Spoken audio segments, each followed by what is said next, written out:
a empezar entonces esta última parte con el tema de nutrientes. Ah, ya se fueron, entonces ya dejó hasta Lucas. Bueno.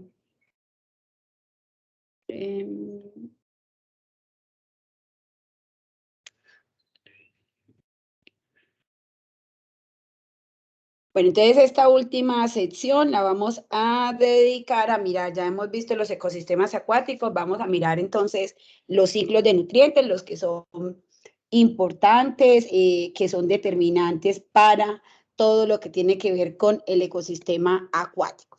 Entonces, cuando hablamos de los ciclos de nutrientes, nos vamos a hacer referencia a unos que son bien particulares y esenciales en todo lo que tiene que ver con la dinámica, no solo acuática, sino dinámica a nivel ecosistémico.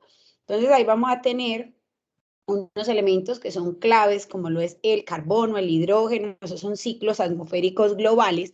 Se llaman atmosféricos globales porque estos se mueven a través de la atmósfera, podemos encontrar sus grandes reservorios, ¿cierto? Entonces, en términos de eso, dentro de los atmosféricos globales vamos a encontrar el ciclo del carbono, que el ciclo de carbono está estrechamente relacionado, por ejemplo, con el ciclo del oxígeno. Vamos a encontrar el hidrógeno, el oxígeno, el nitrógeno y el azufre. Estos elementos se encuentran en su gran mayoría, pues en su mayor proporción en la atmósfera. De hecho, cuando uno realiza la revisión de los componentes atmosféricos, sabemos que un 25% de los compuestos atmosféricos es el oxígeno, ¿cierto? Y estos vamos a encontrar también otros elementos que se llaman ciclos sedimentarios o locales porque se movilizan a través del ecosistema terrestre o su reservorio principal se encuentra en la Tierra. Entonces, dentro de esos ciclos sedimentarios, ¿cómo se mueven esos nutrientes? Pues esos nutrientes van a pasar del consumidor al mantillo. Recuerden que la parte del mantillo estaríamos hablando de esa materia orgánica que ya se logra incorporar en esas primeras capas de la tierra. Luego del mantillo pasan a los descomponedores. Luego, cuando el descomponedor deshace o degrada, más bien oxida, distribuye esos nutrientes, pues ya pasan directamente al suelo, donde en el suelo pueden ser tomados nuevamente por la planta y la planta pues sirve de alimento para muchos que están aquí en la cadena trófica como consumidores. ¿Listo? En el caso de los ciclos atmosféricos globales, pues vamos a tener que un movimiento, estos habitan en su mayor proporción o se encuentran en mayor concentración en la atmósfera. En la atmósfera pueden pasar, algunos pueden ser tomados directamente por las plantas, porque tienen la capacidad de absorberlos directamente de ahí, como también eso puede suceder directamente con algunos microorganismos, también tienen la capacidad de tomar de la atmósfera esos elementos centrales. De la atmósfera, estos elementos pueden llegar al suelo y a las aguas a través del efecto de la precipitación, ¿cierto? Una vez ya están precipitados o en forma acuosa, pues algunas plantas también pueden tomarlos, ¿cierto? Estas plantas también pueden traspasarlo a algunos consumidores y una vez estas plantas mueren, también pasan a ser parte del mantillo donde son liberados y de este mantillo nuevamente actúan los descomponedores que liberan también muchos de estos elementos a la atmósfera, como es el caso del nitrógeno, también es el caso del carbono en sus diferentes formas que puede estar presente y vamos girando en torno a los procesos de asimilación y demás. Acá hay un ciclo más homogéneo, por decirlo de cierta manera. Los atmosféricos globales son esos que pueden estar en todos los componentes, aire, suelo o agua. Mientras que los que hablamos de ciclos sedimentarios son aquellos que tienen como base fundamental encontrarse o su mayor reserva se encuentra en el suelo. Cuando hablamos de nutrientes, es importante que hay que tener en cuenta lo que son vías de entrada y vías de salida de la materia. Esto es lo que se conoce como un balance de la materia. Entonces, como vía de entrada de nutrientes, vamos a tener la entrada de los ríos, la precipitación. ¿Por qué la entrada de los ríos? Porque los ríos una vez afloran, ingresan o entran en contacto directo con la superficie terrestre y en ese ingreso con la superficie terrestre pueden dar paso a la liberación pues, de nutrientes. En el caso de la precipitación, porque la precipitación puede remover muchos de los compuestos que se encuentran en la atmósfera, ya sea como aerosoles o como gases o como material particulado, y precipitarlo tanto hacia el suelo como hacia las aguas. El tema de la inmigración, que justamente también hay muchos individuos que al cambiar de sitio logran traslocar o movilizar también estos nutrientes. Hay unos elementos que tienen que ver con la fijación de la atmósfera. También tenemos la liberación de los sedimentos de la roca madre. Esto es cuando ya finalmente hay procesos directos que inciden en la formación tectónica, por ejemplo. Esa roca madre está formada por ciertos elementos y esa roca, una vez es sometida por eso a procesos, por ejemplo, de temperatura, de presión, de factores climáticos, logra descomponerse y liberar parte de los elementos que tiene fijado dentro de su estructura. Y otra entrada importante son los procesos de contaminación, caso particular, por ejemplo, el ingreso de aguas residuales, tanto a suelo como a corrientes acuáticas, hacen también que exista un movimiento de los diferentes elementos. En tema de salida, pues tenemos la salida de los ríos, la liberación que se hace a la atmósfera en el caso de, por ejemplo, de incendios forestales, quema de combustibles fósiles, la combustión, procesos de migración, procesos también de pérdida de sedimento. Hablamos de pérdida de sedimentos, es cuando tenemos, por ejemplo, zonas fácilmente erosionables, tenemos zonas de erosión y zonas de depositación. Esto está relacionado, por ejemplo, en el caso de los ecosistemas lóticos, con zonas de charcos o profundos y zonas un poco más someras, donde si finalmente yo estoy desplazando estos sedimentos o sustratos de una zona a otra, generando condiciones diferenciadas en un ecosistema acuático. Y también una salida son las cosechas, es decir, la producción agrícola, porque utiliza esos reservorios de nutrientes que hay tanto en el suelo como en la parte atmosférica para la producción de alimentos. Cuando hablamos de mecanismos o movimientos de la materia, pues tenemos que tener en cuenta que hay un elemento que es importante y son las masas de aire, ¿cierto? Porque las masas de aire logran también desplazar, por ejemplo, en este caso, que es el efecto de la erosión, el suelo. Y al desplazar el suelo, con ellos también están cambiando o traslocando liberación de nutrientes. Hay otro elemento también que logra corroer o diluir el sustrato y son las corrientes marinas y las mareas. Entonces, las corrientes marinas y las mareas también hacen ese efecto de la erosión hídrica. No solamente corrientes marinas o mareas, sino también las corrientes o la escorrentía superficial, cuando el suelo está desprovisto, también logra ese efecto de erosión y con la erosión se viene un desplazamiento o movimiento de elementos. Tenemos también las urgencias, es cuando brotan afloramientos, ¿cierto? Entonces esos afloramientos o también pueden ser volcanes, fenómenos particulares, movimientos tectónicos que hacen que justamente también esos elementos que conforman la corteza terrestre sean liberados. Tenemos también la migración animal, hace que justamente también yo pueda desplazar de un lugar a otro elementos propios o característicos de un ecosistema. Esta es una forma, por ejemplo, que se miden las heces de pájaros y demás, por ejemplo, el tema de translocación de semillas o porque algunas especies se encuentran reportadas en zonas que no son su zona de vida generalmente. La cadena alimentaria, entonces también hace que se mueva la materia y con ella todo el tema de nutrientes, la dispersión biótica, entonces ahí tiene que ver por esporas, por semillas, por quistes, por poles, por gametos, por nadadores, por todos estos individuos que se están desplazando de un lugar a otro, llevando o trasladando con ellos ciertas características del sitio originario.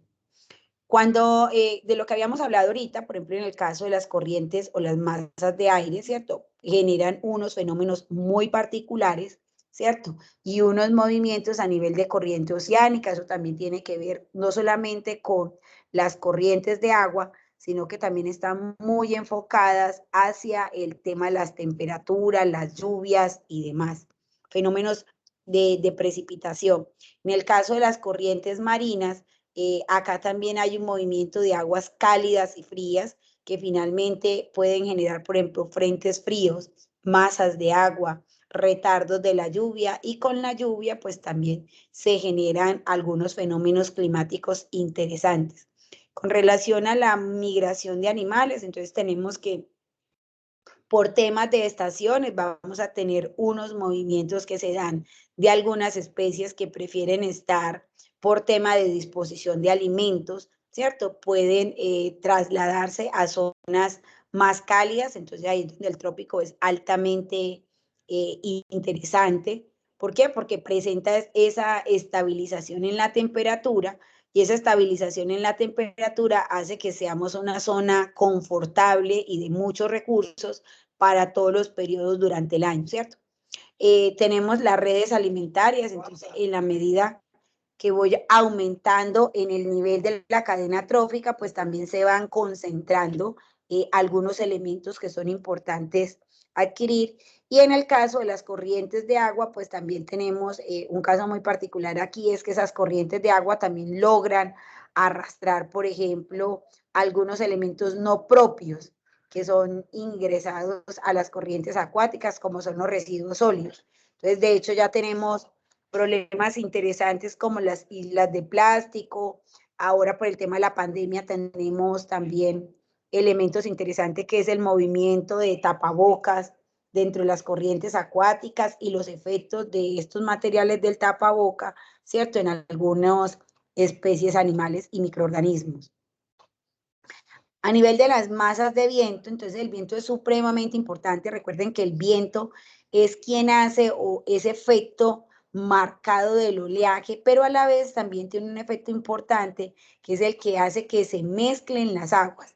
Esa mezcla es importante porque finalmente recuerden que en la zona bentónica, que es la zona profunda de ese cuerpo de agua, es donde se realizan los procesos de mineralización, y los procesos de mineralización es cuando por fin se logran liberar los nutrientes porque hay una descomposición total de la materia orgánica.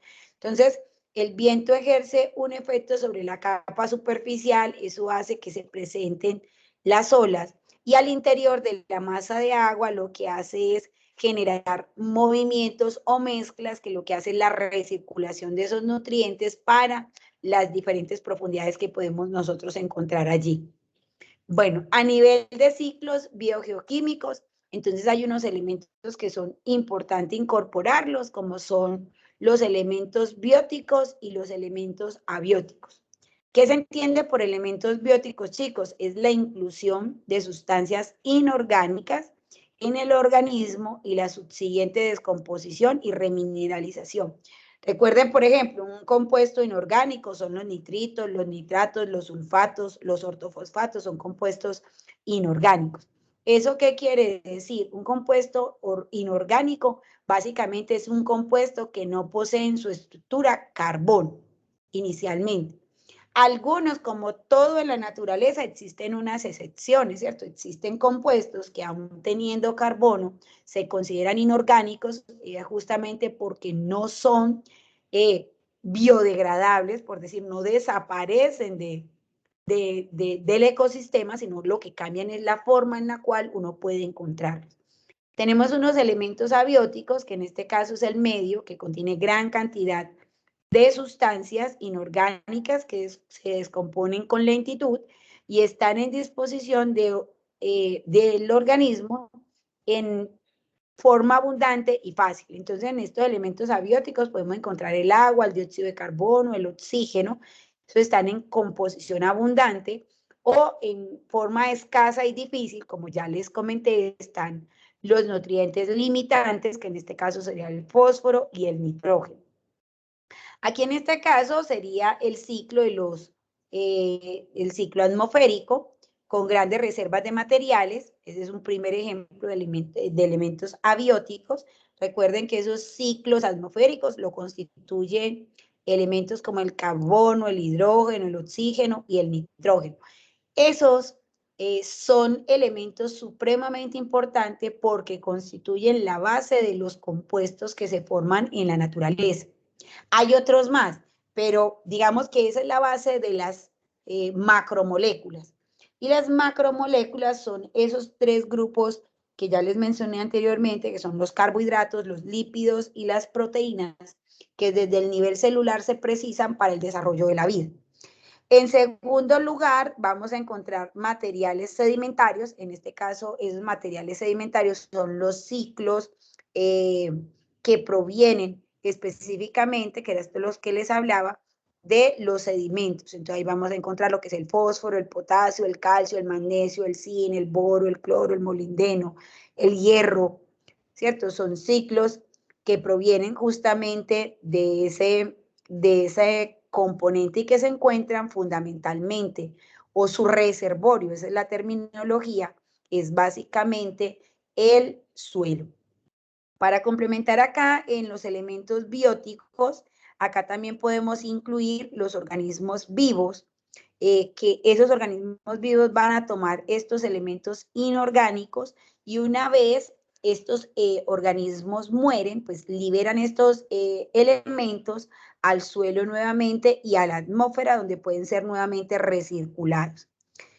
Los procesos naturales incluyen por naturaleza la recirculación de nutrientes, ¿cierto? Y esa recirculación de nutrientes puede evidenciarse también por las diferentes formas químicas que uno puede encontrar estos elementos en la naturaleza, ¿cierto? Entonces ahí es donde vamos a jugar, a encontrar sales, vamos a encontrar bases, vamos a encontrar compuestos halogenados, vamos a encontrar diferentes elementos, algunos mucho más accesibles y otros menos accesibles. Hay unos elementos que son determinantes y una cosa que es supremamente determinante es el agua, y el agua es supremamente importante. Nos falta ver las propiedades del agua, esa parte no la hemos visto, la veremos la próxima clase. Y es porque el agua es el diluyente universal. ¿Eso qué quiere decir? ¿Y por qué el agua es el diluyente universal? Porque logra, chicos, comportarse como una base o como un ácido dependiendo las condiciones. Si el agua no existiera, no se pudieran diluir o liberar esos nutrientes que se encuentran en el suelo o que están en la atmósfera como gases, como aerosoles o como material particulado. Entonces, por eso el agua es supremamente importante y tiene unas propiedades bien marcadas. Acá también vamos a encontrar el carbón, que el carbón es la fuente de energía principalmente esencial para construir las moléculas de glucosa, que finalmente es la forma como se traduce tanto la energía química como la energía solar para brindarle a la célula, desde la parte celular, que la célula está presente en organismos, en plantas, la existencia. Tenemos acá el oxígeno, que finalmente va a ser ese proceso de diferenciación entre aquellos que pueden tomar de forma directa, por ejemplo, respirar aerobio. En este caso, esa sería la respiración aerobia. El oxígeno lo que hace es oxidar compuestos y en ese proceso de oxidación va arrastrando con el, por ejemplo, el dióxido de carbono y va produciéndose también la generación de glucosa, que es la molécula energética para la realización de actividades o mantenimientos o proliferación. En el caso del nitrógeno, como les he dicho, el nitrógeno juega un papel supremamente importante porque es la base de las proteínas. Sin las proteínas no es posible hacer replicación celular, no es posible tener ADN, no es posible generar vida, son muy específicos, son aquellas que hacen posible que algunos elementos o algunos organismos desarrollen una función determinada. Y en el caso del fósforo, también es la molécula energética para que se den todos los procesos de respiración. Estos elementos recorren estos ciclos y conectan los diferentes componentes vivos y no vivos que hay en la Tierra. Entonces, por esto estos ciclos son supremamente importantes y son la base de la vida. Cuando hablamos entonces de estos elementos, entonces miramos que el carbono, como les dije, el carbono y el oxígeno son dos ciclos que están intrínsecamente relacionados. Entonces el carbono se encuentra en el aire o en la atmósfera como dióxido de carbono, presenta grandes concentraciones, también lo puede encontrar como metano, como gases también, y estos gases pueden saturar las partículas de agua cuando se realizan los procesos de precipitación, ¿cierto? Y entonces pueden saturar esas aguas e inundan y también ese carbono, ese dióxido de carbono, que es un gas bastante abundante en la atmósfera, puede ser tomado por las plantas como fuente de energía para generar un proceso que todos conocemos, que es la fotosíntesis. Esa fotosíntesis la realizan los autótrofos, que son aquellos organismos que son capaces de producir su alimento, ¿cierto? Entonces, lo que hacen en el proceso de fotosíntesis es tomar como fuente de energía el dióxido de carbono y ellos utilizan ese dióxido de carbono para poder tomar la energía solar y producir las moléculas de glucosa que finalmente son las que le permiten a nivel celular desarrollar procesos de reproducción, procesos de generación de biomasa y demás. Una vez ese dióxido de carbono es tomado por las plantas, una vez la planta se muere, ¿cierto? Los árboles, el componente vivo, pues liberan ese carbono al suelo, ese carbono fijado, lo liberan al suelo y lo ponen disponible. También puede ocurrir que ese proceso de liberación se puede dar por procesos de combustión, ¿cierto? Entonces, cuando ocurre la combustión, hay una liberación de materia orgánica, pero también se libera a la atmósfera grandes concentraciones de dióxido de carbono. Pero el dióxido de carbono también es un producto o un subproducto del proceso de la respiración celular. La respiración celular trae como consecuencias absorción de oxígeno, pero liberación de dióxido de carbono. Entonces, por eso podemos encontrar que en las aguas hay liberación de dióxido de carbono, nosotros liberamos dióxido de carbono. Cuando hay oxidación de la materia orgánica, hay una liberación de dióxido de carbono. Esta es una de las reacciones típicas que uno puede encontrar y es justamente tener, a ver, cuando uno tiene materia orgánica, que materia orgánica es cualquier compuesto que tenga carbono con sus excepciones y es sometida a oxidación aerobia, que en el caso del oxígeno, puede generar una reacción que es CO2 y agua, ¿cierto? CO2 más agua. ¿Cuándo se produce? Agua y otros nutrientes. Entonces, puedo producir CO2 más agua más otros compuestos. Esos otros compuestos van a depender específicamente de qué elementos contiene esta materia orgánica. En el caso, por ejemplo, de la glucosa, que es C6H12O22, cuando es oxidada bajo el oxígeno, pues no produce más elementos que CO2 y agua. Entonces, también esto es un proceso justamente de por qué se genera el dióxido de carbono a nivel pues, humano de la utilización o a nivel celular, porque es un subproducto de esa degradación o utilización de la energía. Entonces, es otra forma que el CO2 es liberado a la atmósfera, pero también el CO2 puede generar en las corrientes acuáticas. Recuerden que el CO2 está en concentraciones mayores en la atmósfera que en el agua. Por esa razón, vuelve y juega el tema de medios saturados a medios menos saturados. En el caso de medios saturados a menos saturados, lo que hace es justamente absorber este dióxido de carbono, saturar las aguas y en presencia el CO2 más agua. Y si las aguas cuentan, esta reacción es lo que llamamos, y si en las aguas hay calcio, o sea, CO2 más, quiere decir que en el agua se pueden formar justamente carbonato de calcio, ¿cierto? Y ese carbonato de calcio, en particular cuando se forma bajo estas condiciones, lo que genera es que justamente esta forma de carbonato de calcio es sólido, se precipita. Y esto es lo que da origen a la roca caliza, ¿cierto? En las corrientes acuáticas.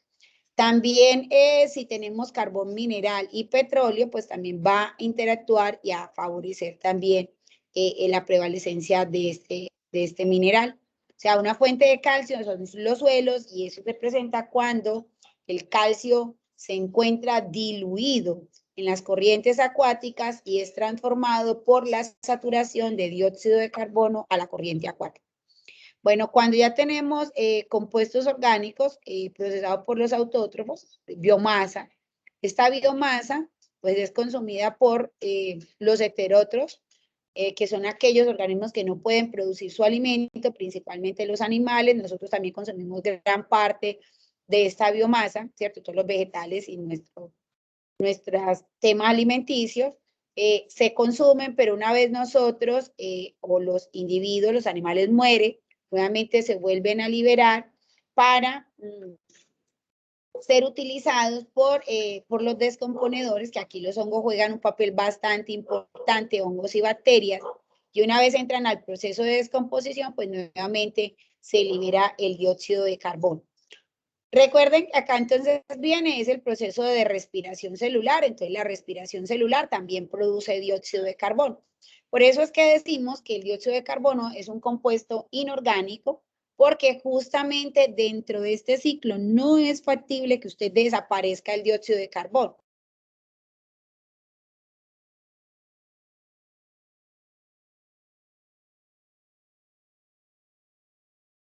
Entonces, por esta razón, el dióxido de carbono es un compuesto que yo puedo utilizar, pero que no puedo desaparecer de la atmósfera porque está presente en todos los niveles ecosistémicos por haber, ¿cierto? Desde la captación o utilización como fuente de energía hasta como subproducto luego de un proceso de degradación. Y es esencial porque es la fuente de energía que mueve todo el ecosistema a nivel vivo. Bueno, en términos del oxígeno, yo les dije que el carbono y el oxígeno son dos hermanitos que no se pueden separar. Entonces también va a pasar lo mismo con el oxígeno. El oxígeno es un gas, oxígeno se identifica como O2, que eso es muy obvio, pero no falta el que en un examen oxígeno solamente ponga O. No, señor, ese es el átomo de oxígeno, pero como compuesto se escribe de esta manera, ¿cierto? Entonces el oxígeno se encuentra en su gran proporción en un 21%, hace parte de los gases que conforman la atmósfera, ¿cierto? Y es adquirido o fundamental primero para el proceso de respiración. Entonces, todo lo que es procesos de respiración aerobia utiliza como agente oxidante al oxígeno, pero el oxígeno también. Y recuerden que el proceso de respiración lo que hace es que toma ALO2 para oxidar la materia orgánica o la fuente de energía y convertirla en, por eso acá tenemos estos dos productos, en CO2 y agua, ¿cierto? Entonces, todos los procesos de respiración van a producir como subproducto este. En el caso de la respiración anaerobia, lo que cambia es el agente oxidante, que en este caso yo utilizo como fuente de energía el metano, ¿cierto? Para producir CO2 y liberar también CO2 y agua, ¿cierto? En el caso, ¿cómo se relaciona la molécula orgánica? Entonces acá recuerden que esta molécula orgánica, que es la glucosa, son esenciales, esta es la fuente de energía, o sea, ¿para qué a nivel celular se utiliza el carbón? Se utiliza para formar moléculas energéticas. Y esas moléculas energéticas se traducen a nivel de celular o a nivel químico como glucosa. Glucosa es el compuesto más fácil de digerir. De hecho, por ejemplo, cuando creo que Lucas, ya que no está, a ver si está por ahí, señor Lucas. Sí, por ejemplo, Lucas, que dice que él necesita un cerdito para llenarse completamente, utiliza mucha fuente de energía, ¿cierto? Él necesita, porque tiene buena masa muscular. No estoy. ¿Cómo que no está? Ya lo vi, Lucas, ya lo vi. Utiliza mucha masa muscular, ¿cierto? Entonces, tiene mucha masa muscular, necesita mucha energía, y ahí es donde uno dice, ve, yo tengo carbohidratos de rápido digestión, por ejemplo, las pastas.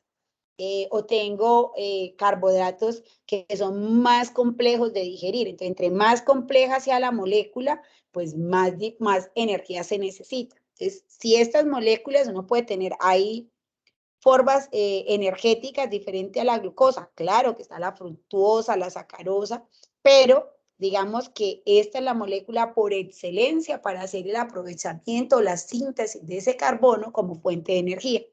Y está presente, esta molécula orgánica es la que se transforma en energía a partir de este proceso de respiración que tiene estos subproductos. En el caso de la fotosíntesis, que es el otro proceso, en la fotosíntesis el oxígeno es un subproducto. ¿Eso qué quiere decir? Acá yo utilizo el dióxido de carbono como fuente de energía y libero como producto final oxígeno. Por eso es que decimos que los árboles son tan importantes porque liberan oxígeno, limpian la atmósfera, etcétera, etcétera, etcétera, ¿cierto?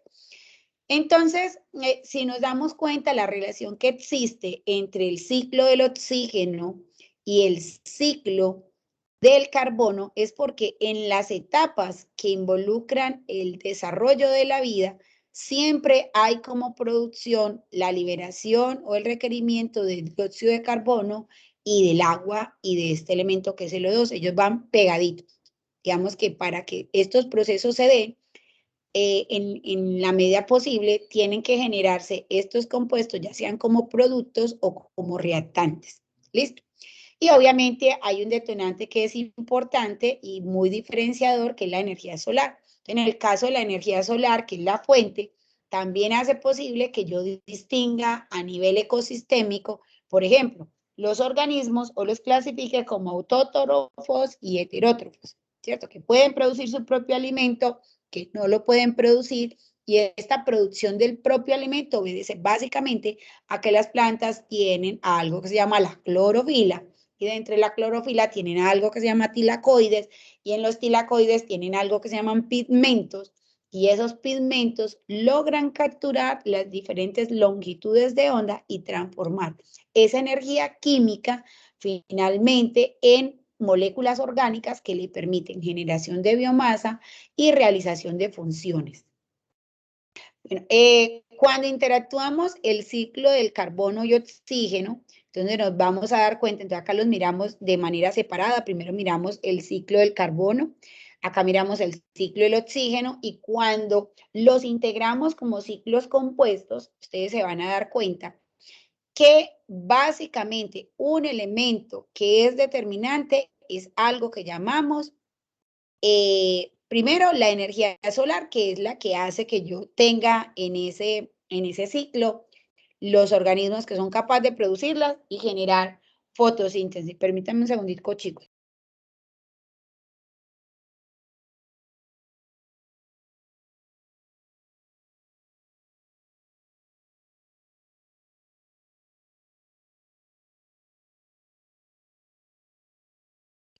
Bueno, lo otro que tenemos aquí pendiente, entonces, que tenemos los elementos, es decir, si no existieran las plantas, que son los autótrofos, en este caso para los ecosistemas acuáticos, elementos básicos son las cianobacterias, las algas.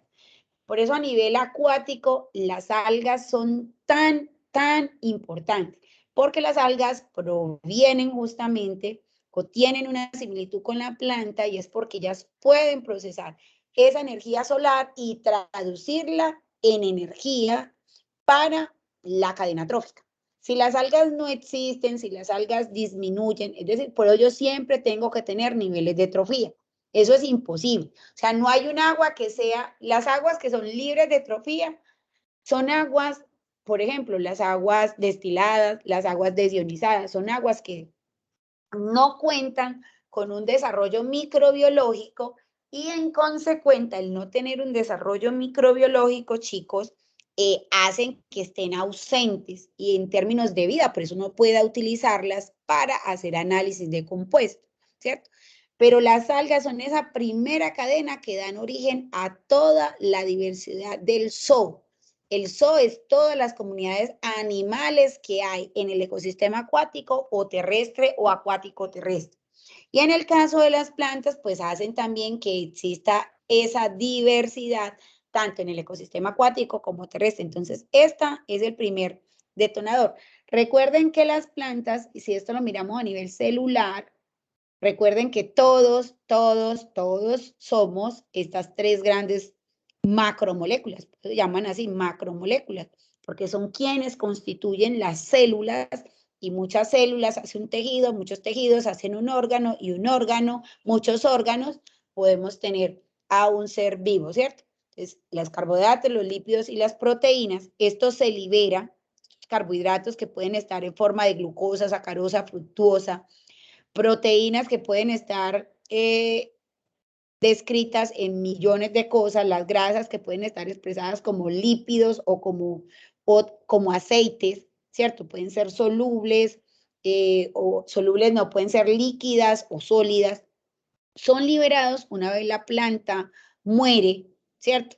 Y eso es lo que conocemos como materia orgánica no viva. En algunos casos, por ejemplo, esto es lo que llamamos hojarasca.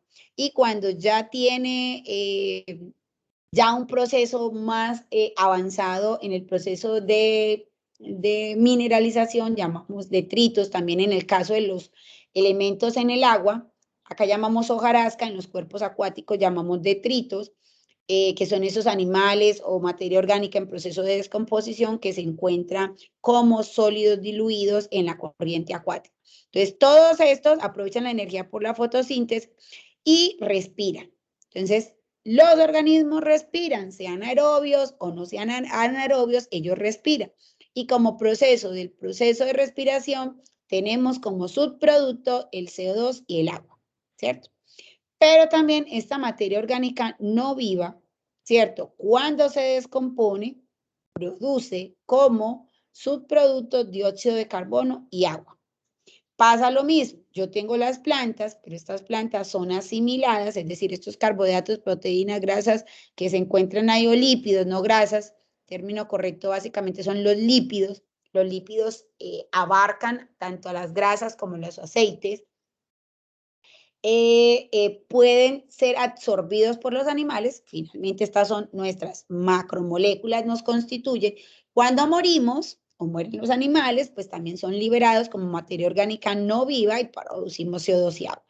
En el caso también de los animales y de los seres humanos, tenemos una condición también que es especial y es que nosotros tenemos excretas.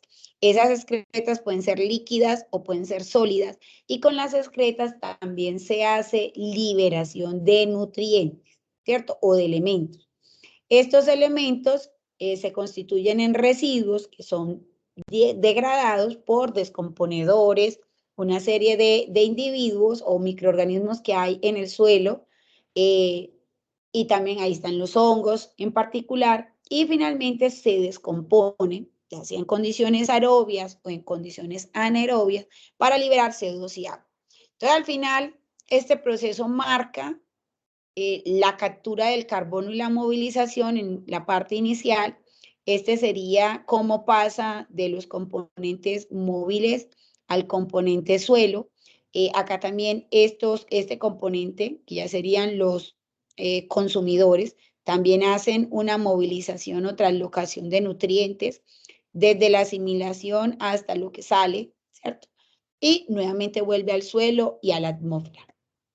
Bueno, en el caso de cuando uno habla por qué el dióxido de carbono es tan, pero tan importante, cuando ustedes ven diagnósticos, yo se los digo infinitas veces, y es porque hay unas formas de carbono que no se consideran que hacen parte de esos compuestos inorgánicos. Recuerden que lo inorgánico está asociado a que no se degrada, sino que ese elemento puede mutar o moverse dentro del ecosistema. Y es justamente estos tres componentes que tenemos aquí, el dióxido de carbono, los carbonatos y los bicarbonatos, quienes en el agua controlan el pH. Entonces, el pH en el agua es función de estos tres elementos, elementos no compuestos que yo puedo encontrar.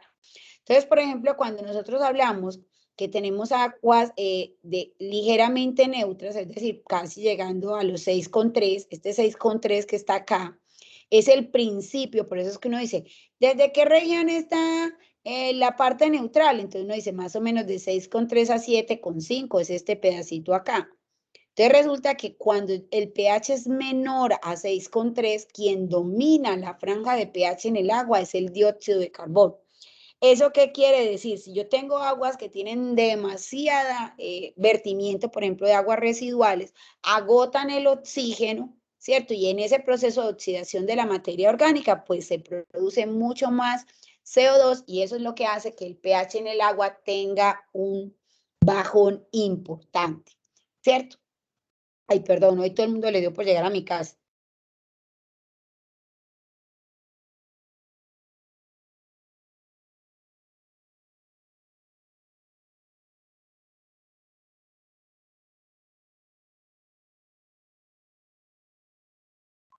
Bueno, entonces, en este caso, ese es el responsable de que el pH en su gran mayoría, pero ¿cuándo? ¿Hasta dónde el dióxido de carbono es responsable? Hasta que yo tenga un pH de 4,3. Si el pH es inferior a 4,3, que es una cosa extremadamente extraña en las corrientes acuáticas, ese bajón de pH se debe a compuestos minerales, es decir, el responsable de ese pH tan bajo es el suelo, ¿cierto? Entonces ahí es donde yo digo que tengo una acidez mineral. En el caso de la neutralidad es porque existe un balance entre el dióxido de carbono y los bicarbonatos, ¿cierto? Cuando yo tengo esa, digamos que a partir de estos dos, yo puedo formar algo que se llama el ácido carbónico, ¿cierto? Que es el sistema carbonato que uno ve en diagnóstico, ese carbonatos, bicarbonatos, y que se cuantifica a través de la determinación de la concentración del carbonato de calcio. ¿Cuándo se va a formar carbonato de calcio? Se va a formar carbonato de calcio cuando yo tengo en el agua calcio, Ca2 más. ¿Listo? Entonces, los bicarbonatos y los carbonatos tienen una prevalecencia. ¿Qué pasa, chicos, después del 13? Cuando yo tengo un pH igual a 13, mayor de 13, quiere decir que quien está dominando las condiciones de pH son los grupos hidroxilo. Entonces, ahí que también esa es una condición extrañísima. Digamos que en mi vida laboral yo he encontrado de pronto que esa prevalecencia de pHs está alrededor entre una condición que puede estar acá ácida por encima de 4,5. De hecho, el 4,5 es una condición crítica y es una detonante en ecosistemas que el ecosistema funciona mal. Y es porque con pH de 4,5 es un pH demasiado restrictivo. ¿Y eso qué quiere decir que sea demasiado restrictivo, chicos? Eso quiere decir que no permite el desarrollo de muchas especies acuáticas, incluidas plantas. Entonces, por eso no es una condición deseable ni permitible en aguas crudas, ¿cierto? Entonces, cuando uno va a evaluar ecosistemas acuáticos que se constituyen aguas crudas, uno no puede, esa es la razón de ser porque no hay norma para eso. Uno tiene que mirar es el entorno y el desarrollo del ecosistema como tal. Bueno, a nivel de la prevalecencia o no del dióxido de carbono y del CO2 en el agua, también eso hace que existan una variación en el perfil longitudinal y vertical de los cuerpos de agua. Y existen unas condiciones muy marcadas cuando tenemos ecosistemas oligotróficos eutróficos, ¿cierto? Ustedes saben que por qué estamos hablando de oligotrofía y de eutrofía, porque eso tiene que ver con nutrientes. Y el carbono es la fuente de energía y el carbono no está solo en el agua. O sea, yo sí tengo carbono, siempre todas las corrientes acuáticas, para bien o para mal, van a tener siempre, chicos, prevalecencia de nitrógeno y fósforo. Así sea en bajas cantidades, pero yo lo voy a poder encontrar ahí. Entonces, un ecosistema oligotrófico, que es el que tiene baja concentración de nutrientes, ¿cierto? Vamos a encontrar que tenemos este perfil, este pH que ustedes ven acá, esto es lo que se llama un perfil ortógrado. ¿Qué es un perfil ortógrado, chicos? ¿Han escuchado esa palabra? Aquí ya vamos a empezar a hablar de palabras muy raras que ustedes muy seguramente no habían escuchado en su vida. Una palabra es ortógrado y el otro es clinógrado. ¿Alguno la ha escuchado? Profe, sí, dentro de la química limnológica se considera la distribución de la columna de agua. No, como de la distribución del perfil del agua en un cuerpo másico de Pero agua. eso Valga la es, redundancia. ¿ya homogéneamente o heterogéneamente? Homogéneamente, no. Ortógrafo sería homogéneamente.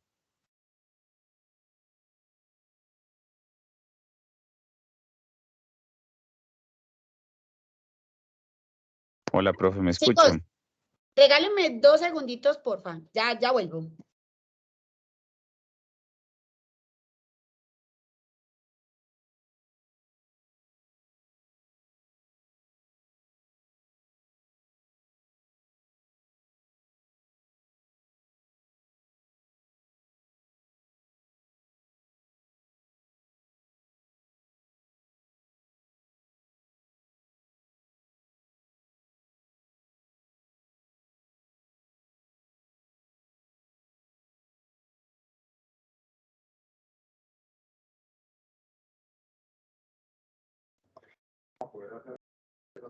Listo. Entonces, ortógrado pues es una línea que no se tuerce, por decirlo de cierta manera, es decir, que presenta una distribución homogénea en el perfil del cuerpo del agua, así como lo estaba comentando Wesley, ¿cierto? Entonces, eso también hace una demarcación. ¿Eso qué quiere decir? Que el parámetro no varía a nivel de la profundidad. ¿Por qué en los ecosistemas oligotróficos no varía el pH? Porque básicamente hay un equilibrio, ¿cierto? En la cantidad de nutrientes, o sea, es muy bajita. Como es muy bajita, chicos, no se necesita muchísimo oxígeno es decir, hay más cantidad de oxígeno requerido para que sobra para la cantidad de materia orgánica que hay que degradar. Entonces, como la materia orgánica es muy pequeñita, por eso yo tengo, que es esta cosa, tengo prácticamente un consumo más bajo en la parte de arriba del oxígeno y en la parte de abajo, como recuerden que acá hay poca concentración, digamos que se produce mayor cantidad de oxígeno. Y tampoco tenemos esa oxidación de materia orgánica. Como es tan bajita, pues la producción de dióxido de carbono es prácticamente homogénea. Eso no ocurre cuando yo tengo un ecosistema eutrófico, ¿cierto? Un ecosistema eutrófico, ustedes van a tener una alta producción de dióxido de carbono en la zona de abajo. ¿Por qué en el fondo es más alta la producción de dióxido de carbono que en la superficie? ¿Quién me dice? Eso ya lo vimos cuando yo les hablaba que... Por los sedimentos y la materia orgánica que se sedimenta. ¿Y por qué más? Ahí hay un proceso muy berraco. Tiene que ver, ¿se acuerdan que yo les decía que la columna de cuerpo de agua se puede clasificar? Entonces hay unas zonas. Aquí prima mucho esa clasificación y es la zona fótica y la zona afótica, ¿cierto? Esa clasificación, recuerden que en la zona fótica hay mucha cantidad de luz y esa cantidad de luz hace, por eso el oxígeno es mucho más amplio, que acá tengamos algas que están liberando oxígeno porque utilizan la energía solar para la fotosíntesis. Entonces acá esta es la zona aerobia. En condiciones, en la zona afótica, que es esta parte de acá abajo, hay mayor producción de dióxido de carbono porque recuerden que este es un producto de procesos de degradación, ya sea forma aerobia, sea anaerobia o procesos de respiración, ¿cierto? Entonces acá el oxígeno es quien está oxidando esa materia orgánica, pero como hay tantas algas, plantas acuáticas, es más la cantidad de oxígeno que se libera que lo que ellas producen de dióxido de carbono. En el caso contrario, en el fondo o después que ya tenemos zonas oscuras, yo tengo mayor liberación de dióxido de carbono por procesos anaerobios, por procesos de organismos facultativos, que finalmente, y por procesos de descomposición de materia orgánica, y por lo que dijo el señorito, ay, a mí siempre su nombre me cuesta, señorito. Él es Brian, ¿cierto? Ay, que no. Entonces, esos procesos, como bien los menciona, de remineralización de la materia orgánica hace que se libere más cantidad de dióxido de carbono. Ese dióxido de carbono no se queda en el agua, chicos. Si se queda en el agua, hace que las aguas sean muy ácidas. Pero en el caso contrario, recuerden que ¿dónde hay más dióxido de carbono? ¿En la atmósfera o en el agua?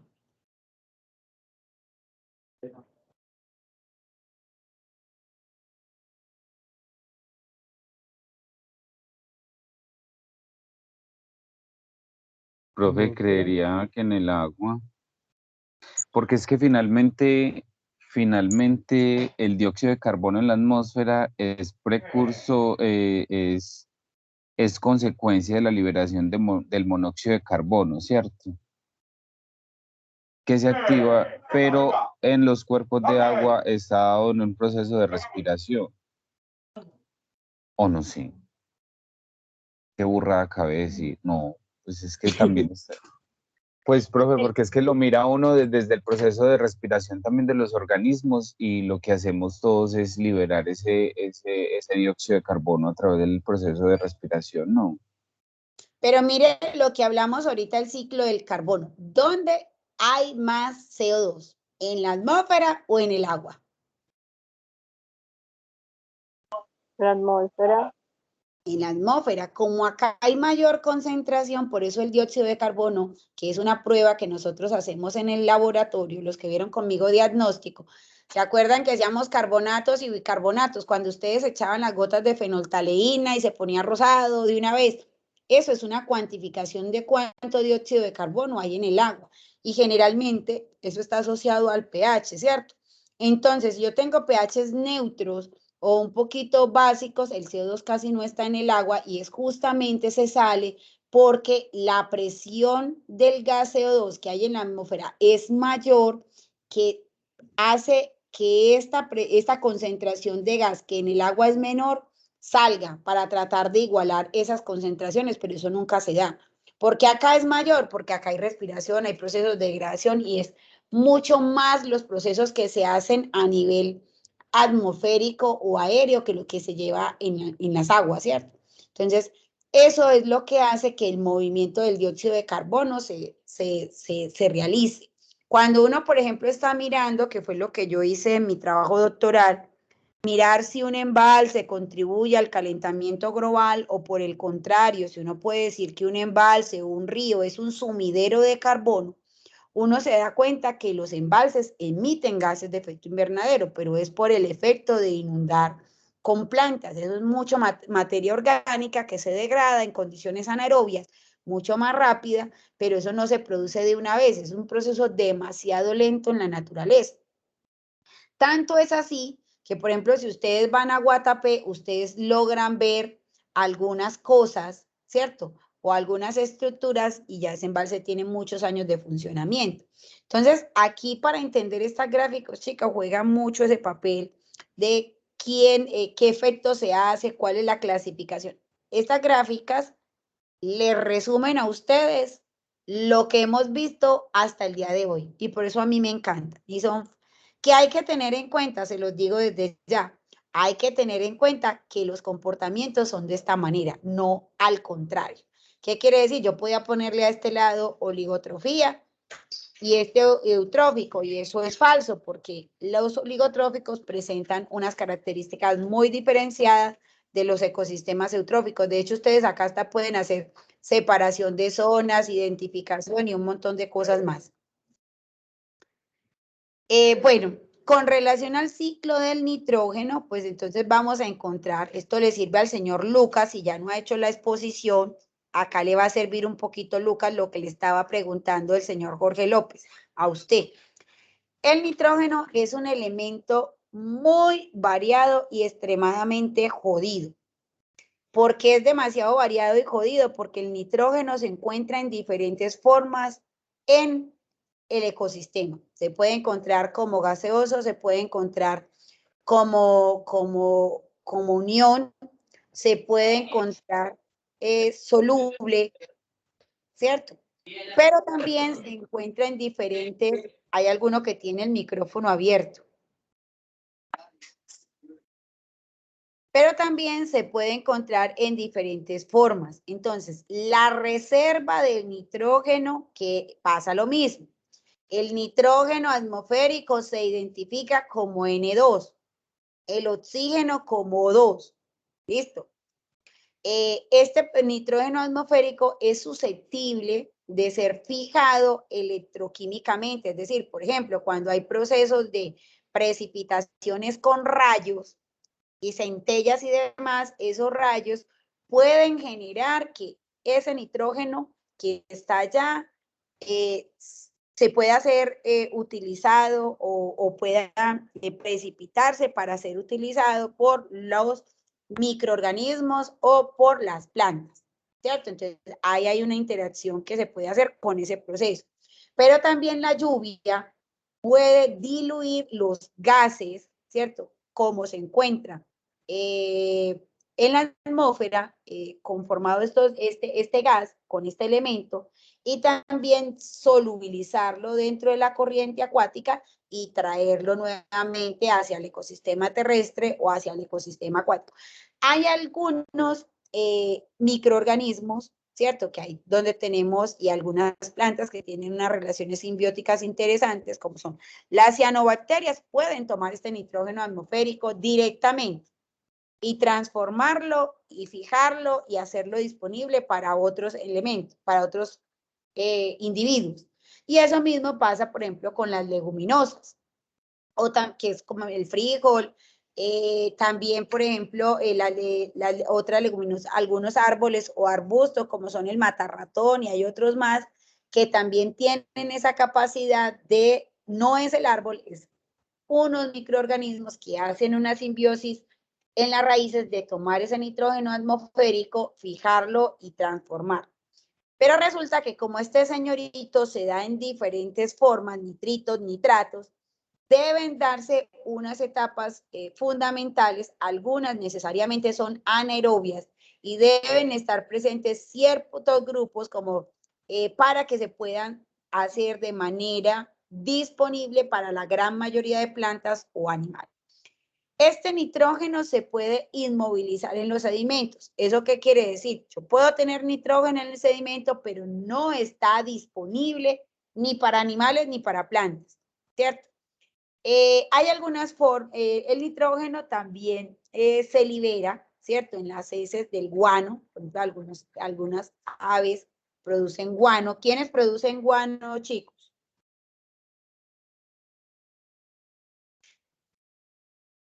¿Quiénes producen qué, profe?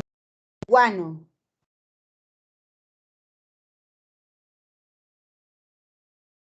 Guano. ¿Producen qué, profe? Guano, no me digan que no han escuchado eso. No, profe. No, recuerden que el guano son las excretas, por ejemplo, de los murciélagos, ¿cierto? Entonces los murciélagos son uno, y también todas las heces, por eso, por ejemplo, lo que son las heces de las gallinas, que es la gallinaza, lo que es la bovinaza, son muy ricas en nitrógeno. Por eso uno cuando dice, voy a aplicar una fuente de nitrógeno orgánica, que este es un fertilizante orgánico, utiliza la gallinaza, la bovinaza, y esa vaina huele horrible, pero contiene gran cantidad de nitrógeno. Esa es una forma. Porque en el caso muy particular, el amonio es una de las formas, por ejemplo, la orina o el chichi también es una fuente de liberación de esta sustancia que es susceptible de ser asimilable por las plantas. Entonces ahí también vienen unos dilemas bien berracos, que es cuando el perrito se orina al mismo árbol y la gente dice, ay, no, pero lo está fertilizando. Sí, pero no necesita tanto nitrógeno porque las proteínas no son una molécula gigantísima que necesita millones y millones de elementos de nitrógeno, no.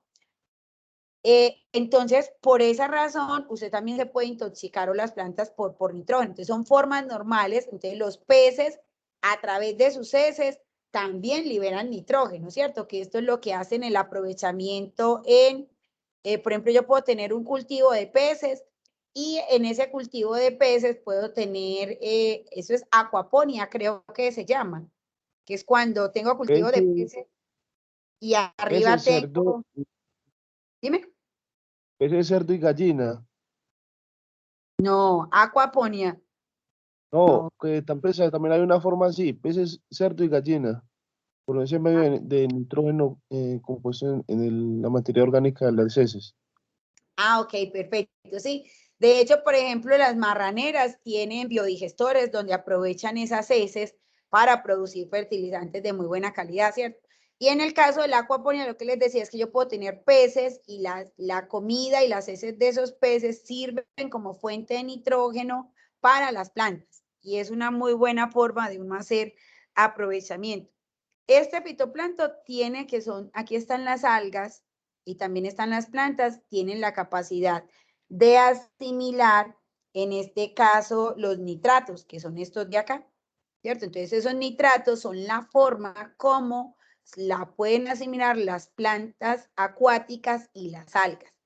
Ese no es asimilable para todos, pero para yo pasar algunas formas tiene que haber procesos de desnitrificación o amomificación, que la momificación se da justamente cuando ya existe un proceso de degradación de la materia orgánica. ¿Cuándo sé yo que existe un proceso de degradación de la materia orgánica? Cuando yo no puedo diferenciar qué carajos era eso. Ay, eso era un animal muerto, o eran hojas, o era comida, restos de comida, se da. Si esas etapas no se producen, no hay, por eso es que el nitrógeno es un elemento limitante, porque se puede tomar como amonio o como nitratos, pero estos nitratos no todos lo toman. Es decir, hay unas especies que lo fijan. Estas sí son el asimilable por la gran mayoría, ¿cierto? Entonces, hay algunas formas que son más cargadas. Por ejemplo, cuando uno dice la urea tiene buena concentración de nitrógeno y es muy efectivo a nivel agrícola. Entonces, a nivel de la atmósfera es la base o el reservorio de nitrógeno más grande que hay. Se puede ser fijado por biológico cuando intervienen microorganismos, ¿cierto? O la parte vegetal, que son aquellos árboles o plantas o arbustos que tienen esa asociación, para luego, una vez ya generan biomasa, ahí es donde la utilizan los animales y vuelven a descomponer esa biomasa en macromoléculas. Cuando estos animales mueren, pues nuevamente pasan a ser materia orgánica muerta y esos elementos son nuevamente liberados al suelo y pueden volver a presentar y a ser solubles. Entonces, acá son supremamente importantes en el ciclo del nitrógeno las heces, las orinas, ¿cierto? En este caso, las aves, que son productoras pues de esas heces que tienen gran cantidad de nitrógeno. En el caso de los peces también aportan significativamente a los nitrógenos, pero también hay gran cantidad de ese nitrógeno que se inmoviliza o que no está disponible. Bueno, en el cuento ustedes ven acá que dice asimilación y fijación, entonces para que se dé asimilación y fijación, lo primero que tengo que tener es que se tiene que dar un proceso de reducción, ¿cierto? Y esa reducción es donde yo tomo el nitrógeno atmosférico, lo transformo en amonio, ¿cierto? Luego ese amonio se transforma en nitrito y luego ese nitrito se transforma en nitrato, ¿cierto? Entonces, ¿cómo paso de un elemento que no es asimilable por todos a llevarlo a uno que sí pueden tomar más rango de organismos y elementos vivos? Esta reducción se hace, o la fijación se hace por términos abióticos, y aquí a nivel biológico intervienen microorganismos diazótrofos, que son bacterias en este caso, que fijan ese nitrógeno atmosférico en una forma más disponible y lo llevan al amonio, ¿cierto? ¿Y qué es un diazótrofo? Es un organismo que es capaz de crecer sin fuentes externas de nitrógeno. ¿Eso qué quiere decir? Esos diazótrofos no necesitan más que el nitrógeno atmosférico. No tiene que provenir de ninguna otra fuente en particular. A nivel de fijación biológica también tenemos que hay organismos de vida libre, que esto es lo que yo les digo que existe y por eso algunas plantas pueden asimilar directamente, ese nitrógeno de la atmósfera, ese N2, y son los azobacter.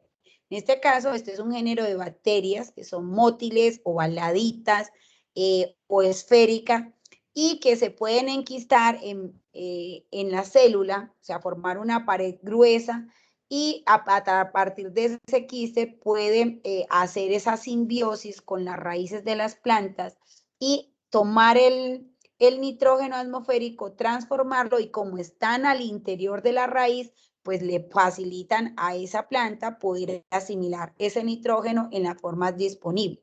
También tenemos la Klebsiella, que es una especie de mayor relevancia, ¿cierto? Es un compuesto de bacterias gram negativas. En este caso acá, esto es una sola bacteria, estas son muchas bacterias de esta familia que pertenecen a las Enterobacteriaceae y que desempeñan un papel muy importante porque estas señoritas ocasionan enfermedades infecciosas oportunistas.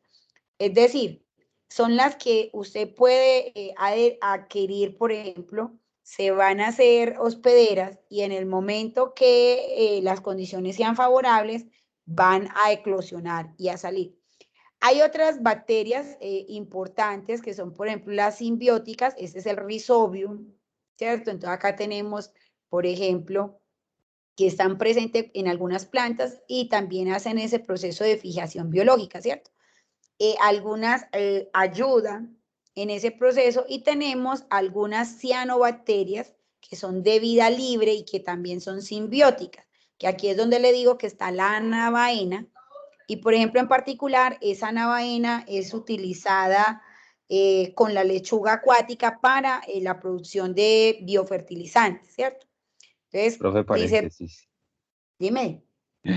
que ahí en las Rhizobium, hay unas que se llaman Bradyrhizobium, como yo. Ah, y de ahí sacaron su nombre, señorito. No. No creo, profe. Pero me imagino que recuerden que cuando uno llama a alguno, debió ser alguien que se llamó así y finalmente las descubrió, las reportó y por eso le puso como ese nombre que usted tiene que estar como relacionado con eso, ¿cierto? Generalmente cuando uno descubre una especie nueva o algo que no está reportado, pues siempre trata uno como de quedar, o muchas de las especies tienen el nombre de su creador. Entonces, muy seguramente el que reportó esta bacteria, pues le voy a investigar, a ver si era un fulano, de dónde salió eso. Y usted también para que nos cuente en la próxima clase. ¿Listo? Pero muchas gracias por ese dato, no Listo, lo sabía. profe. Estas cosas, chicos, ustedes dirán, profe, ¿y para qué nos sirve a nosotros esto? Chicos, esto es importante porque miren, de hecho, lo que estamos haciendo ahora en el semillero, que es que estamos generando algas para utilizarlo como bioabonos. Estamos en ese proceso, pero algas líquidas, es decir, en solución, vivas y muertas, que serían como materia seca. Y se están utilizando muchísimo como bioabonos en este momento. Entonces, mire que ahí hay una aplicación en la agricultura que es importante y también en eso que se llama como la agricultura orgánica. Entonces, también está adquiriendo como importancia la utilización de estos individuos. Bueno, hay a nivel de otros organismos que pueden fijar nitrógeno, son organismos fijadores. Entonces, acá tenemos el hospedero en la planta y el simbionte, que es el que fija. O sea, debe haber un hospedero y debe haber un fijador, que en este caso se llamará simbionte, para que ese nitrógeno atmosférico pueda llegar en formas asimilables por las plantas. Entonces, aquí vamos a tener las leguminosas, como le había mencionado. Entonces, están las legumes, la parasponia, y entre los simbiontes fijadores, aquí vamos a encontrar los arzos y isobium, bueno, los brandy, estos eran los que usted dice, Wesley, Bradyrhizobium. Bradyrhizobium, sí, profe. Bradyrhizobium. Sí, por acá estaba Bradyrhizobium. leyendo que son gram negativas, exactamente, y están asociadas a la simbiosis de la mayoría de las leguminosas. O sea, de las Rhizobium y las Bradyrhizobium, como que se distribuyen entre el 40 y el 60% respectivamente. Muy bien, acá tenemos el fotorhizobium, y me imagino que este foto tiene que ver con la luz. En el caso de hay otros hospederos, por ejemplo, que es el Ceanontus, acá está la franquia, sería el fijador. En el caso particularmente la sola, que la utiliza mucho, esta azola es un helecho acuático. En el caso de la sola, el fijador es la anabaena, que esta anabaena, chicos, es una cianobacteria. y ella tiene el órgano que le permite fijar, se llama el esterocisti, que es una bolita. La navaena, por allá la vamos a ver, es una como puras bolitas, ¿cierto? Es una puras bolitas. Y al interior de esa bolita trae una bolita adentro. Quienes tienen esa bolita son las anavaenas que tienen esa capacidad y esa bolita llama heterocistin de fijar ese nitrógeno, es decir, de ser el simbionte. Esto se utiliza mucho en la agricultura. También hay unos fijadores de nitrógeno que son de vida libre, ¿cierto? Entonces ahí vamos a encontrar, digamos que esta navaena la podemos encontrar también, es una cianobacteria y también se puede encontrar en las corrientes acuáticas sin estar asociadas a un hospedero y puede fijar. Y acá también vamos a encontrar las algas verdes, aquí está las nostoc o la calonistri, que también son capaces de fijar nitrógeno en el agua. Hay otras bacterias, entonces acá encontramos aeróbicas, anaeróbicas o anaeróbicas. Aquí vamos a tener el azospirillum, los azobacter, los bacillus, la Klebsiella, estas son facultativas. ¿Qué quiere decir que sean facultativas? Que pueden estar tanto en el componente aerobio como anaerobio, se adaptan a esas condiciones cambiantes. Y acá tenemos otras que son fotosintéticas, como el Rhodospilium, que también algunas de estas, recuerden que estas fotosintéticas tienen que ver con que utilizan la energía o los compuestos inorgánicos como fuente de energía en ecosistemas, por ejemplo, que son de tipo anaerobio para subsistir en ese ambiente. Entonces, miren que el tema del nitrógeno es demasiado complejo. Entonces, por esa razón, este elemento es limitante. Aquí está lo que yo les decía de la navaena. Esta es una navaena que pertenece al género de las cianobacterias y ella tiene este esterocisti, que es esta bolita que tienen acá, esta estructura especial, que es la que la hace que ella pueda fijar nitrógeno. Hay anavainas que no puedan fijar nitrógeno, hay algunas especies que no lo pueden hacer, ¿cierto? Pero esas asociaciones son esenciales cuando, por ejemplo, queremos utilizar, por eso es que se dicen que las algas son depuradoras de aguas residuales porque logran remover, por ejemplo, el nitrógeno de las aguas. Y lo renuevan es porque lo utilizan para justamente sus requerimientos personales, por decirlo así. Para Que profe, tan especial esa navaena que soporta hasta 73 grados centígrados. Sí, de hecho, ella es demasiado colonial, porque esa vaina, por eso habita casi en todos los ecosistemas, es porque tiene un rango de tolerancia muy impresionante en términos a temperaturas, a pHs, y sobre todo, miren que la mayoría de organismos son limitantes por el nitrógeno o el fósforo. Lo único que limita la navaena es el fósforo. Si el ecosistema no tiene fósforo, ya no puede estar porque no tiene forma de suplirlo, pues no tiene forma y no conozco una que diga, ay, yo lo tomé y lo transformé, no. Si no está como ortofosfato, pailas, no están.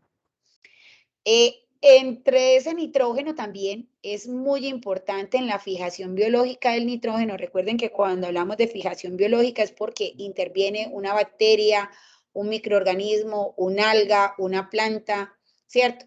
Es que existe un complejo de nitrogenasa. Recuerden que la nitrogenasa es una proteína que lo que hace es que le permite sintetizar el nitrógeno. ¿Cómo sabemos que la nitrogenasa es una proteína? A ver, eso química, ya ustedes vieron química. ¿Cómo diferencia uno los compuestos que uno dice, esta es una proteína?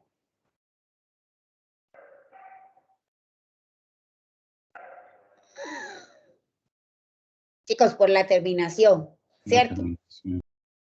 Esta terminación asa es una de las características para uno identificar justamente que estamos hablando de las proteínas y las proteínas son muy selectivas. ¿Eso qué quiere decir? Son esos elementos que me permiten, por ejemplo, asimilar ciertos compuestos o no, o transformar. Lo asimilo para transformarlo y hacer un proceso, ¿cierto? Uno muy particular es aquella gente que no tolera la leche y es porque le falta una proteína. ¿Qué proteína le falta al que no tolera la leche?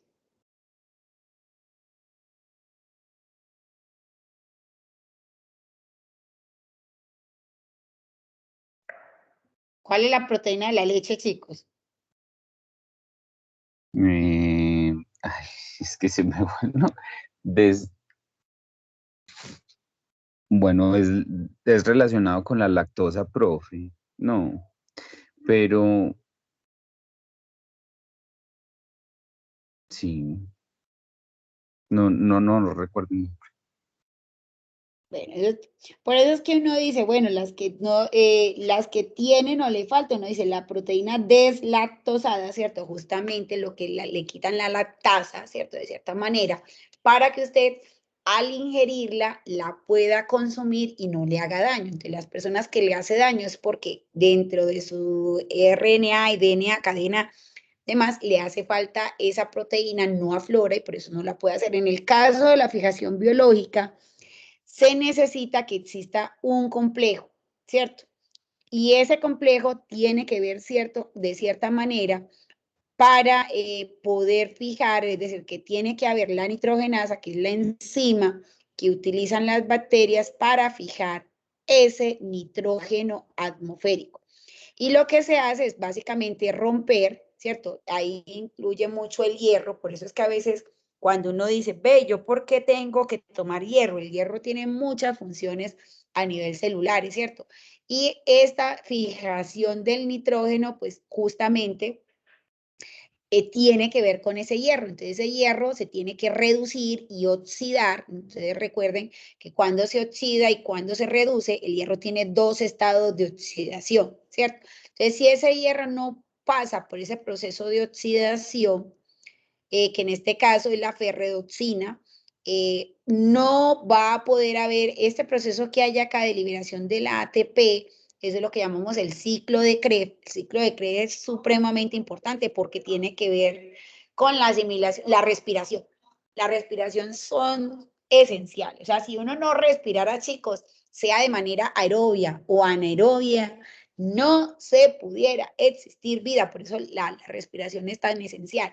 Y justamente porque se necesitan en esos procesos, porque si yo no entrego este nitrógeno, no se pueden generar algunas proteínas. Y lo que se hace aquí, simplemente romper ese nitrógeno molecular. Recuerden que este 2 quiere decir que tiene dos moléculas de nitrógeno y combinarlo con el hidrógeno. Por eso es que nosotros somos mucha agua. El agua es supremamente importante para formar amoníaco, ¿cierto? Entonces, mire cómo, y ese amoníaco es en el caso particular, por ejemplo, es un compuesto que cuando está en mucha concentración, por ejemplo, puede intoxicar también la célula y puede generar otro montón de factores ahí que son importantes. No me voy a ir tanto a la síntesis y por allá, pues porque a nivel biológico, para esta asignatura no nos interesa conocer tanto el proceso, sino que quiero que sepan que miren que desde la parte celular se requiere. Si esto no se da, si no existen estas proteínas, si no hay estos organismos, ese oxígeno no es factible,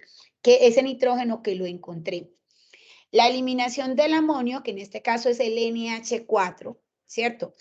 Algunos peces pueden eliminar amoníaco, peces y algunos organismos acuáticos. Este amoníaco es una sustancia ya nociva, digamos que es un excedente, es algo que a nivel biológico ellos pueden morir si no lo eliminan. Eso mismo pasa con la urea, que es el chichi, pues de nosotros, es una forma de eliminar el exceso de nitrógeno que tenemos.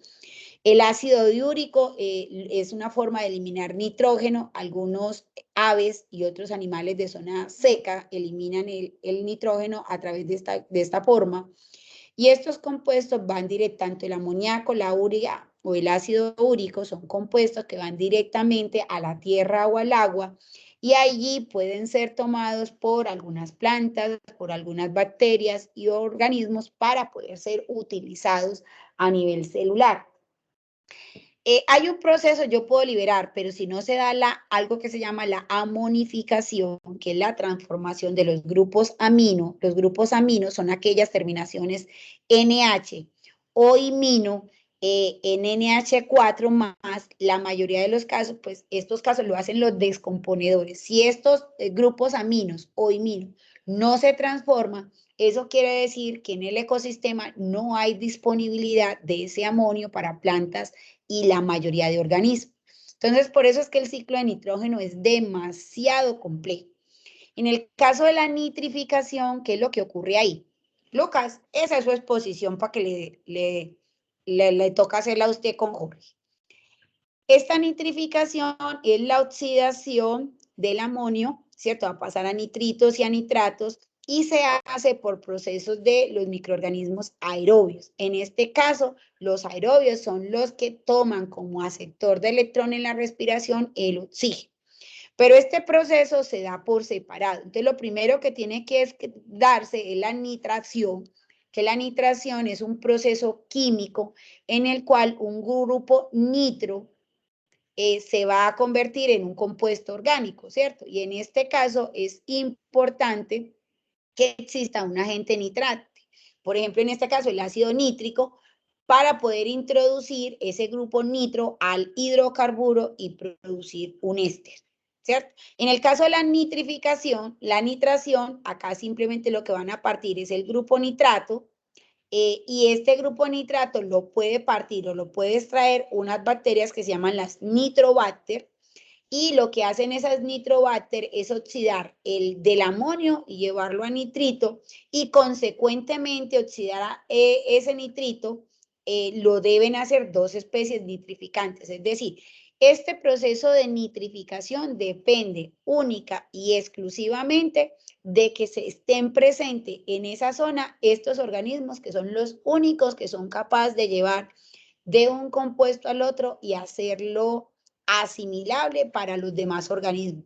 Si una de estas condiciones no se da para que esos organismos estén presentes, nuevamente les vuelvo a decir, el nitrógeno, puedo tener nitrógeno, pero ese nitrógeno no está disponible, es decir, que se convierte en un elemento limitante.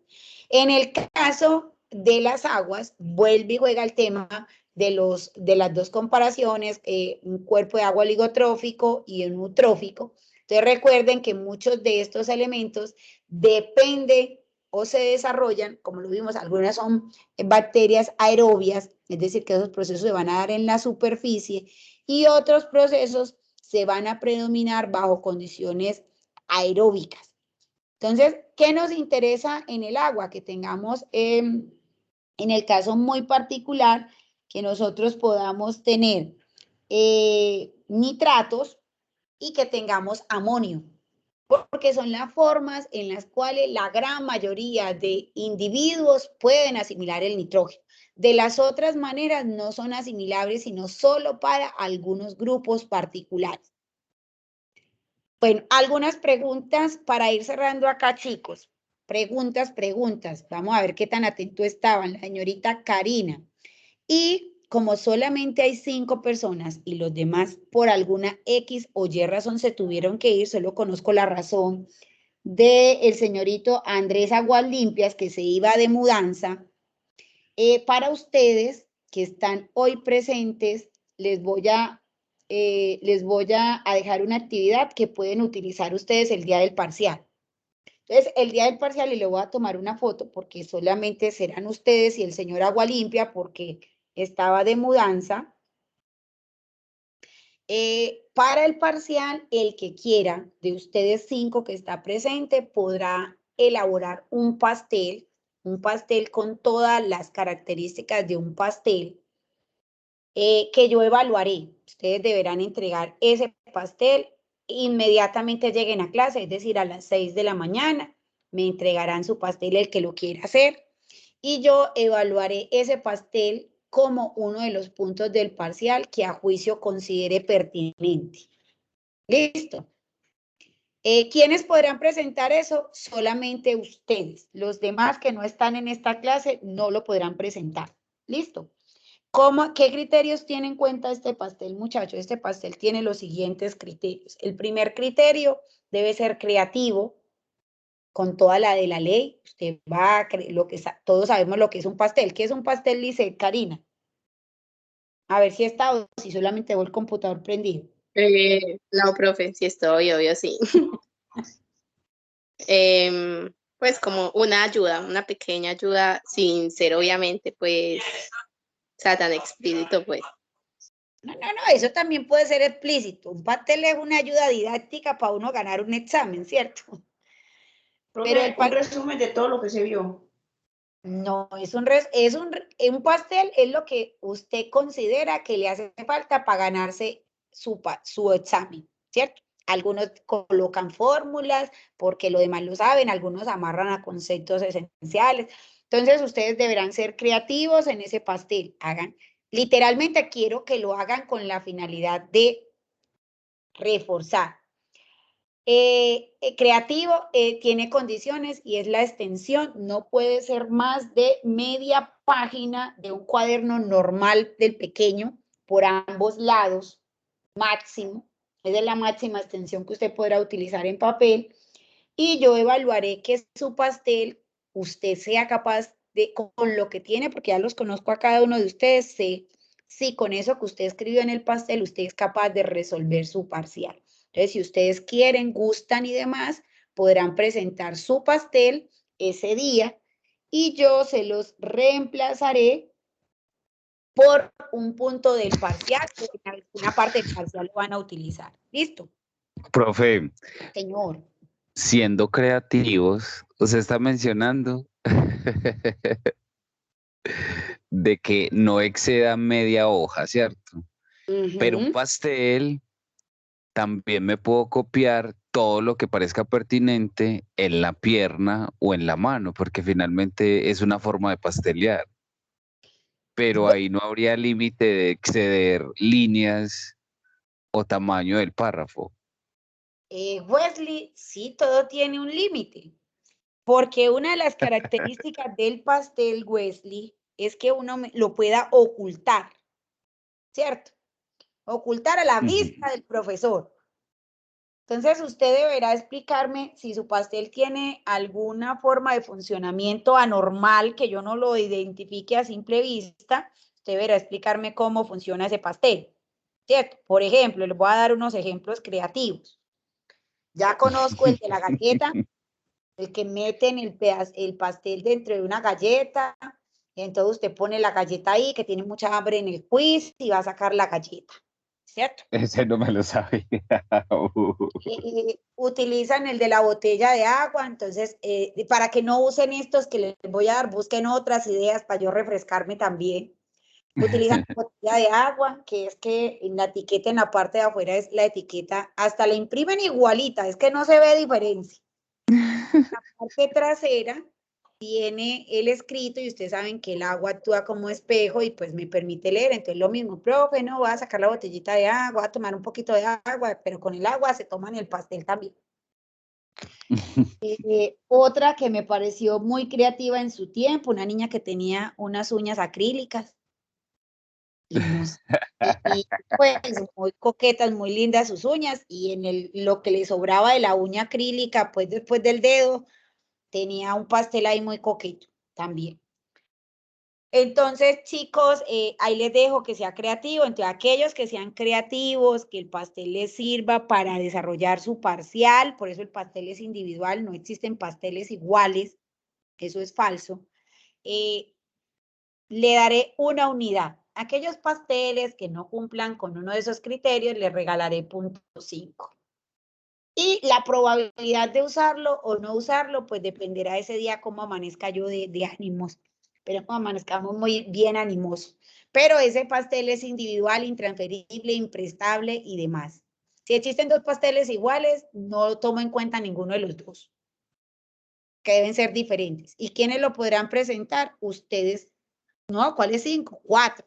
Brian, Lisette, Paula o Wes. Los demás no tienen esa opción de presentarlo. ¿Listo? Y agua limpia, profe. Ah, bueno, y agua limpia porque dijo que él se iba a ir a hacer su mudanza, hasta mostró su pechugonalidad y todo eso. Chicos, para cerrar, vamos a dejarlo aquí porque ya estamos también. La próxima clase retomamos para como estas preguntas. Que tengan feliz día, voten por el que les dé la gana, pero voten. Que les vaya supremamente bien y feliz día, chicos. Profe. Igual.